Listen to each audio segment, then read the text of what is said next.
Hello, this is Chris at Body in Balance and Director of Beat Blood Pressure. And today I'm finishing up the series on the connection between your brain and your fat cells, and your fat cells and your brain and your bowel, and your bowel and your brain, your brain and your muscle and your brain. And today we're getting on to the liver, sleep. Yes, I know the Z's are backwards. I did this for Facebook.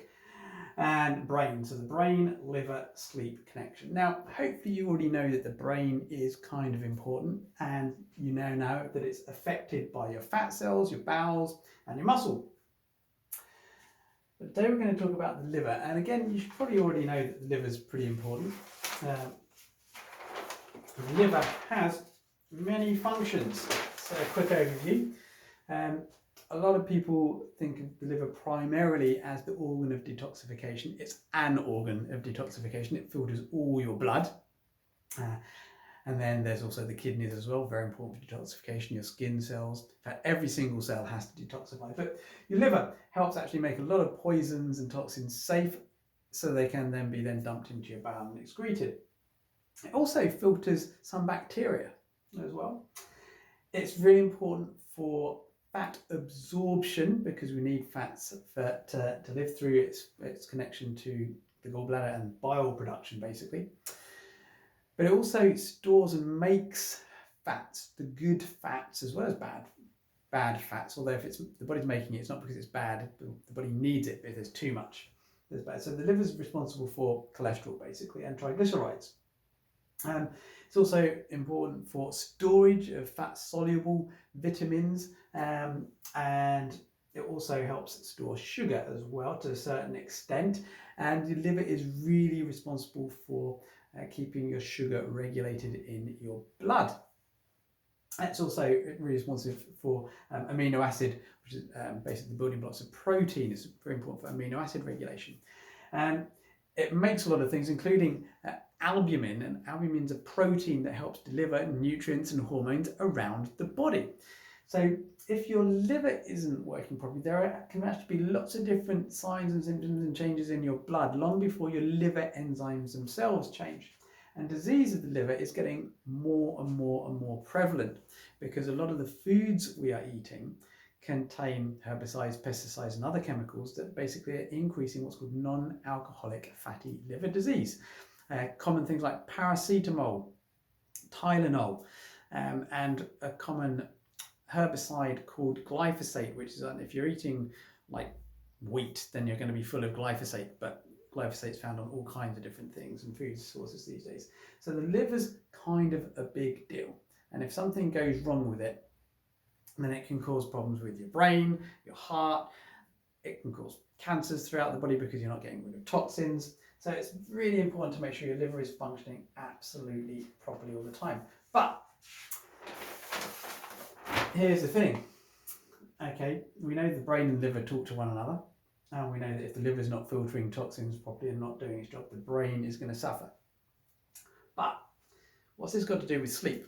Well, we know that a lot of people with sleep disturbances, sleep disorders, including sleep apnea, actually have a fatty liver. And if you actually can clean the liver, then you start sleeping better. However, and the liver-sleep connection is really important. But also what we now know is that if you don't sleep properly, if you're a man, it actually feminizes your liver. Now, if you're already a woman, then maybe your liver can get more feminine, I don't know. But because apparently livers in men and women, there is a difference because of the hormones.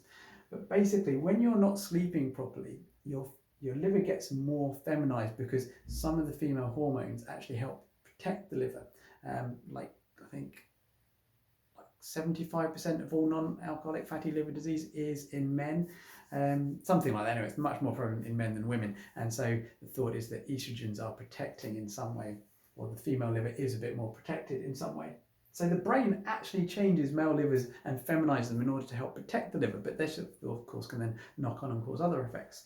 So not only can fatty liver basically cause the brain problems and cause it to stop sleeping, then basically the brain itself changes the liver, and this also then starts changing blood sugar levels, all sorts of things that start changing, because if you're not sleeping, your liver starts producing more sugar to give you more energy to keep you going in the next day. Whereas the real answer is improve your sleep via whatever means necessary, but also if you're not sleeping, it could be because of the liver in the first place. So you want to go on a proper detox, of which there are a number of really well put together detox protocols. Some of them are basically doing a number of short kind of fasts or restricted diets, but you also must take what are called binding agents that actually bind to the fat soluble toxins that you're getting rid of, because if you listen to some of my other videos, fat contains a lot of toxins, and then when you actually release the fat, those toxins are released into the bowel, but 80% of fat soluble toxins are brought back into the body again. So when you're actually detoxing, which is basically weight loss plus binders, but you also need to have all the right other nutrients and things in place first of all, otherwise detox can be a complete nightmare. So if you are looking at really cleaning yourself and doing a proper detox, make sure they actually talk about binding agents in the detox. Make sure that when you're doing a detox, it's not just about losing weight and going on a restrictive diet. They actually talk about binding agents, so increasing fiber, and there are a few other things as well. So it's really, really important. So whether you're in Weight Watchers or Jenny Craig or Slimming World or anything like, none of them talk about binding agents. And it's one of the reasons why people are stuck on yo-yo diets, because they lose the fat, but 80% of the toxins go back into their body and the brain, start causing other problems, which can then start causing sugar imbalances, which start causing, because again, number one of the main reasons of diabetes is actually liver problems, not being obese, but liver problems, which can be caused by auto-intoxication from weight loss. So yeah, all those things, if you're in Slimming World or any of those things, and then you're not talking about binders, then make sure you talk to someone to actually start adding binders in to your Slimming World, Weight Watchers actual regime, because rapid weight loss, not rapid weight loss, extreme weight loss, so it could be rapid or it could be over a few months, but weight loss in middle age is related to more health problems later. So it's really important, yes, you do want to lose weight because it's going to have immediate health benefits, if you're obese and overweight, that is, but you also want to do it with detoxification in mind, so you get the massive long-term benefits and you get sustained weight loss as well. So you want better sleep, look after your liver, think about detoxification. If you need help, then I've got a 5-day program to kickstart the process for you. You can sign up to it below.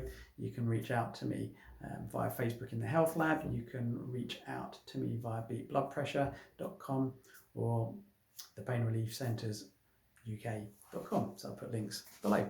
As ever, live long and prosper with magnificent